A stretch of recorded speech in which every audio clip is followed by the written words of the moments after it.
Okay, so if you follow us on any of our social media platforms for any period of time, you'll have probably seen that we've done a couple of videos already about our solar installation that we had.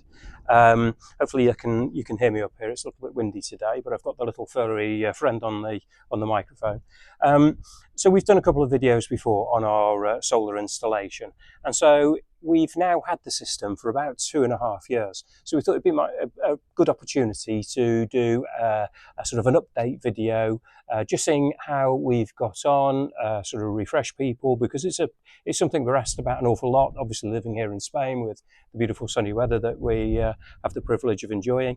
So this is a little backup video, just to sort of run through everything, a refresh on the system itself, and just a very brief look at the costs and the savings, if there are any, and how the system operates.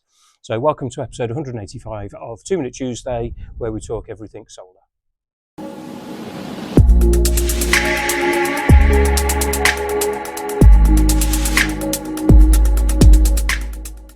Okay, so I'm sure that there are going to be a few of you out there that haven't seen the videos that we've done about the solar installation. So the first video was about the actual installation itself, the trials and tribulations that we had with the installers, and also the experience we had with the installation company and the first sort of year that we had with the system. And then the update number 2 was about living with the solar system in sort of the first year, and how we got on with it. So if you've not seen those, I'll leave a link to them in the description, so you can either pause the video now, go and have a look at those, and then come back to this one, or I'll briefly touch on those 2 videos in this video, and then we'll move forwards as to how we get on. So I've got a few notes here, so I'll go on to my little cheat sheets that we've got here. Obviously, we're sat outside today because it's lovely and sunny, and in Spain we have the benefit of all this sunshine. It's 310 or 320 sunny days a year, so it made sense to us to have the solar system installed. I think at the point that we pressed the button on going was not long after Russia had invaded Ukraine.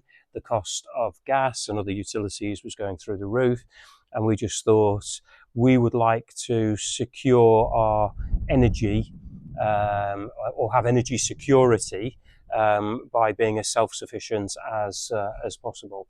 And some of that involved having solar installed. So we pressed the button on getting that done. We did a lot of research, and again, go back into the other videos and have a look at these, as to who to install and what sort of system we wanted. We spoke to lots of people, and we decided on having a very modern system with lithium-ion batteries. Obviously having batteries rather than just having the solar system, still being connected to the grid, so we have the benefits of the grid. But again, look at episode 1 where we explain our choices behind it. For those of you that aren't that familiar with solar, what I'm going to do is just quickly throw upstairs and explain the system that we have, and then we'll come back to me here, and I'll go through our experience of using the system. Thank you, Stephen. So we're on the roof of our property here in Hondon de las Nieves, and basically our property, that is south, but we have a rounded front to our building, so it's not really very good or applicable for fitting the solar panels on there. So when they installed our solar, we took advantage of the double aspect that we can have. So we have a bank of solar panels here. So east is here, so as the sun comes up in the morning, this gets the sun. It's currently 4 o'clock and these panels are still in full sunlight. But then for afternoon sun, we also have a bank of 8 panels here as well. And these panels are picking up the evening sun. And obviously all the power from these panels has to be stored and dealt with somewhere. So we'll throw to Stephen downstairs. Okay, thank you to Stephen, who is up on the top there. Now I'm going to show you the solar house that we have. So, excuse me, this is the solar batteries. So here we have 15 kilowatts of solar batteries, and you can see the display there showing the charge status, so they're very nearly full. Here we have the inverter. So this converts the power from the roof into usable power. And then this is called the emergency or the backup box. And this is basically a box that switches us off the mains electricity in the event of a power cut. And then we had this building here built just to accommodate the batteries and the electrics, just to keep them away from the property. And then this is a little fan from Amazon that just sucks the hot air. It's connected to another solar panel actually up on the roof here, and it just sucks the heat away from the battery and just provides some cooling in here in the height of the summer.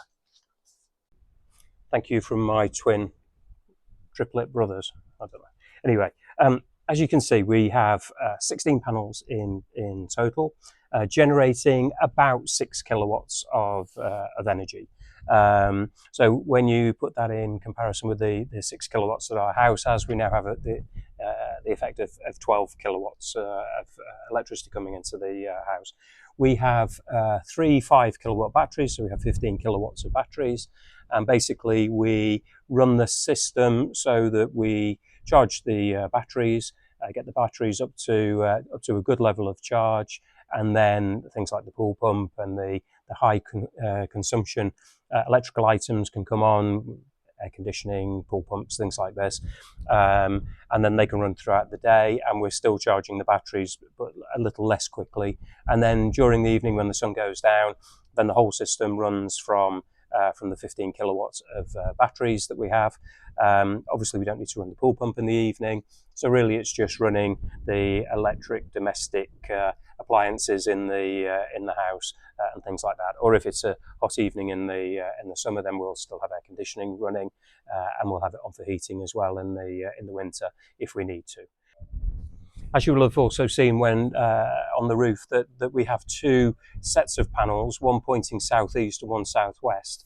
And what this does for us, because of the design of our house, we can't have one bank of solar panels. So what it does is and hopefully I can put a graphic up on the screen now, is if you have a bank of panels, your solar graph for the day will basically show a linear straight line as the sun goes to the power goes to the peak, which will be around about 1-2 o'clock in the afternoon, and then as the sun slowly goes down, the power will go down like that.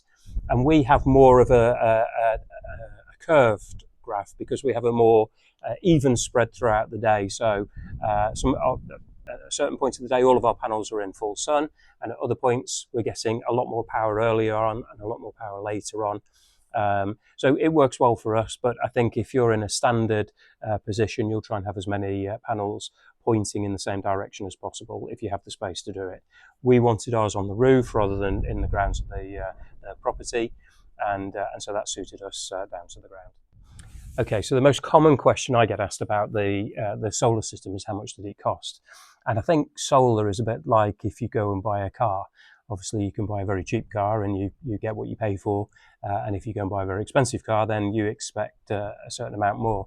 So we certainly didn't go for the cheapest model. We decided that as this was going to be a major investment, we would invest in quality rather than cheap. So we have a very good system. We have a Huawei system. And as I said, we have the 15 kilowatts of batteries. We have a 5 or 6 kilowatt inverter, and we also have what's called a backup box, which is a switch that automatically keeps us with power in the event of a power cut. Now, what a lot of people won't realise is that if you have a system that is connected to the grid and you have a power cut, that your electricity will probably go off as well, even though you've got solar. And that's because if your system is configured that it's sending power back to the grid, and there's a man or a lady working on one of the power lines, then they have to have the security of knowing that when there is a power cut, none of the solar systems are pushing power back to the grid, and so your system has to go off. So the moment the computer in your system notices a drop in the supply from the grid, your system will go off. That would happen as well with ours, but we have this backup box which was another €1,000, I think, and basically that's an instantaneous switch in a microsecond. The moment that the grid goes down, we switch back onto battery power, and then we have what's called an emergency ring or emergency loop, where we have designated where we want the power to go in the event of a power cut. So for us, we have it going to sockets.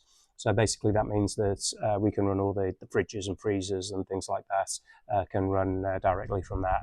Obviously the coffee machine, because that's the most important gadget in the house. So in the event of a power cut, we can just about survive, but we keep all the fridges and the freezers and everything going. You would be surprised how much electricity you can actually use during a day. And so our emergency circuit is just the basics. And it runs like that. So our system wasn't the cheapest system. We also decided to have a purpose-built room to house the batteries, the inverter, and the backup box. And this is because obviously people will have seen problems with electric cars and electric phone batteries and things like this bursting into flames and not being able to be put out, or very difficult to put them out. So obviously if we've got 15 kilowatts of huge batteries, we don't want them attached to the house. So we had a separate building built. And so the cost of the system and the installation and the building of the solar house came to around about €20,000, maybe a little bit more. So that's quite a substantial investment in order to secure your power future. So it's not really available to everybody. However, there are much cheaper systems, and there are also systems where you'll save a huge amount of money if you don't want to have the batteries as a backup, because they are a very large percentage of the cost of the system. So I think you can get simple systems, less panels, less power generation, no batteries, for far under half of the price of that. So if you shop around, you can get some good systems, but shop around. There are lots of people out there that will gladly take the money and install some very, very cheap kit for you. So deal with recommendations and companies that you have some trust in, or that friends or family have installed as well. So other than the sort of the well-documented issues that we had with the company when they installed the system, and the fights that we had with them in order to rectify the problems that we've had, have we had an issue-free experience since then? And I'm very pleased to say, yes, we have. We have not had a single issue, to the point that I think it's very rare that I even go on the app to see how much power we're generated or how much we're using, because the system just runs flawlessly. It is designed as a hands-off system, so there's very little that you can sort of tamper with. The system maximizes the energy coming in and distributes it, and really our job is to make sure that we're not putting high demand items on when the battery is low and things like this. So there's very little management required. It wasn't an issue, but the only thing that we had was just before we went on holiday. In fact, the morning we were going away, we couldn't log on to the solar system. We just wanted to check the batteries, and it was because the internet was down. And it wasn't actually the internet that was down, it was the little €5 power adapter for the router had blown. And so we couldn't reboot the router. There was no power going to it. We thought the problem was the router. We were about to drive off to the airport, and so there was nothing we could do about it. The moment the internet was put back on, when the internet provider came and fitted a new €5 power adapter to the router, it powered back up, and the solar was running as normal during the period we weren't able to look at it. But it was you're flying blind if you haven't got the internet, or the internet goes down. So the internet is crucial for the management or the monitoring of the system. But other than that glitch, which wasn't the solar company's fault, it's run flawlessly since then. So we've had no problems whatsoever. Bills. So how have our electricity bills been over the period that we've had the solar installed? Well, as you would expect, they have been minimal. During the summer, our bills are literally the standing order cost of having the contract with the electricity supplier. So we have bills between 15, 20 euros. Either side of the sort of the peak, sort of 4 months, June, July, August, September. Then the bills in the 2 months either side of the peak season will be 25, 30 euros. And in the winter, I think we had one, it was a strange one. We had one bill that was 70 euros, but really they're sort of 30, 35 euros. We don't run the pool pump for as many hours. We have a salt system swimming pool, and we need to run the pump for quite a few hours each day. And the pump is rated at, it's a big pool, so it's 1.25 kilowatts. And if that's running for 10 hours a day, that's the best part, 10 kilowatts being used. Nearly half of our electricity consumption is the pool pump. So in the summer, it's running a long time. In the winter, we dial it back because as the temperature drops, you don't need to run the pool pump for as long. And so our electricity usage goes down. But we have got to the point that we don't really even look at the electricity bill. It comes in on the internet. I'll give it a quick glance to make sure it's a familiar low figure, and then it's filed into a folder. So the electricity costs are absolute minimum. So this basically goes on to the most commonly asked thing of people. So when clients come and visit us here, they see the solar system, they ask lots of questions about it.